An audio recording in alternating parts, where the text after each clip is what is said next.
Mes chers élèves, bienvenue à cette séance consacrée pour une introduction au programme des sciences de la vie et de la Terre, première année internationale. Pour télécharger les animations utilisées dans cette séance, visitez les liens en dessous de la vidéo. Mes chers élèves, la matière An-Nashat al-Ilmi ou l'activité scientifique que vous avez étudiée durant le primaire traite divers sujets pris de plusieurs sciences. Le sujet du circuit électrique et l'état de la matière font partie des sciences physiques. La dissolution et la fusion font partie de la chimie. L'éclipse solaire et le système solaire font partie de l'astronomie. Le sol, les volcans, la désertification font partie des sciences de la Terre ou la géologie. La respiration, la reproduction, l'alimentation font partie des sciences de la vie ou la biologie. Mes chers élèves, la biologie, la géologie, la chimie, la physique sont des sciences. Alors, quelles sont les sciences?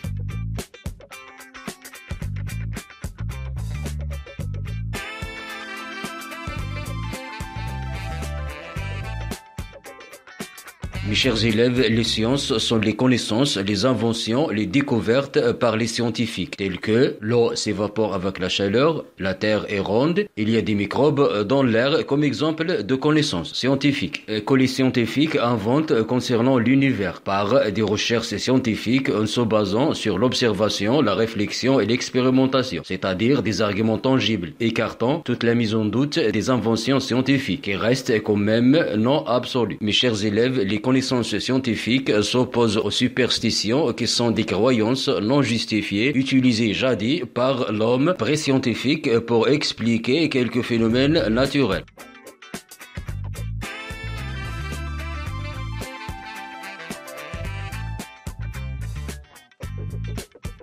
Alors maintenant, on va découvrir quels sont les sujets des sciences de la vie. Les sciences de la vie ou la biologie étudient l'anatomie et les phénomènes biologiques chez les êtres vivants, les animaux, les plantes et l'homme, tels que la respiration, l'alimentation, la reproduction. Et alors, les sciences de la Terre étudient quoi? Les sciences de la Terre ou la géologie étudient les constituants du globe terrestre, tels que le sol, les roches, les minéraux, l'eau, et les phénomènes terrestres dits phénomènes géologiques, tels que les volcans, les séismes et l'érosion. Mes chers élèves, les inventions et les recherches en sciences de la vie et de la Terre, SVT, se déroulent en suivant les étapes de la démarche expérimentale. Alors, quelles sont les étapes de la démarche expérimentale?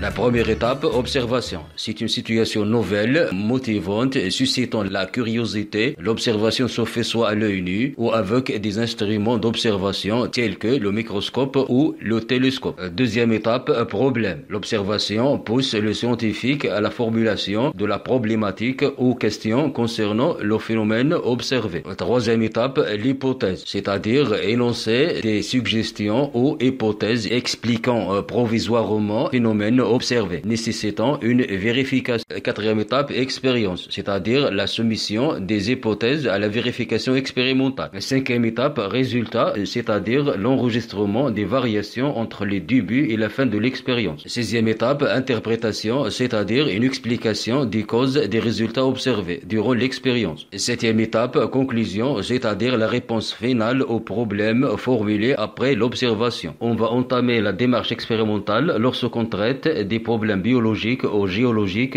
durant toute l'année. Mes chers élèves, le laboratoire des sciences de la vie et de la Terre est un outil qui met à notre disposition un matériel qui va nous aider à réaliser des observations et des expériences avec les exemples des matériaux qu'il abrite, des boussoles pour s'orienter, des échantillons de roches, marteaux géologiques, des cartes de différents types, des lunettes protectrices, des échantillons de fossiles, des lamelles minces de roches, modèles du globe terrestre, des modèles anatomiques tels que l'écorché, modèle du cœur humain, modèle de la coupe de la peau, modèle du rein, modèle de crâne d'animaux, matériel de dissection, modèle du cerveau humain, modèle de l'appareil génital, modèle du fœtus, modèle du globe oculaire, modèle des dents, modèle du crâne humain, modèle du squelette humain, la verrerie, comme les tubes à essai, les cristallisoires, les ballons, les trépieds, les portes-entonnoirs,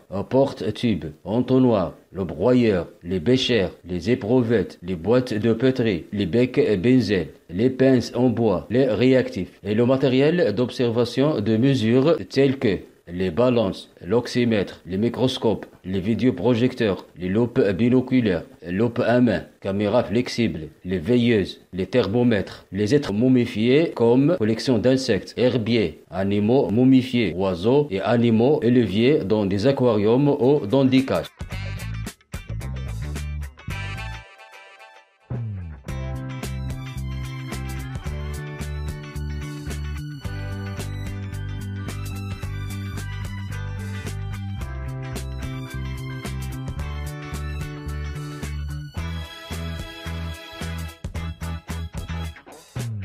Et maintenant, on va découvrir quels sont les sujets abordés dans le programme de la première année. Le programme de la première année est divisé en 2 unités. La première unité des sciences de la vie, intitulée Les relations entre les êtres vivants et leur interaction avec leur milieu, qui comporte 4 thèmes. La respiration dans divers milieux, l'alimentation chez l'homme et les animaux, la nutrition chez les plantes, les relations trophiques et la classification des êtres vivants. La deuxième unité est consacrée aux sciences de la Terre, la géologie, intitulée Les phénomènes géologiques externes, qui comporte les axes suivants: la sortie géologique, le cycle sédimentaire, les fossiles et la fossilisation, les ressources hydriques. Mes chers élèves, on est arrivé à la fin de cette séance. J'attends vos observations, vos abonnements à ma chaîne. Merci et au revoir.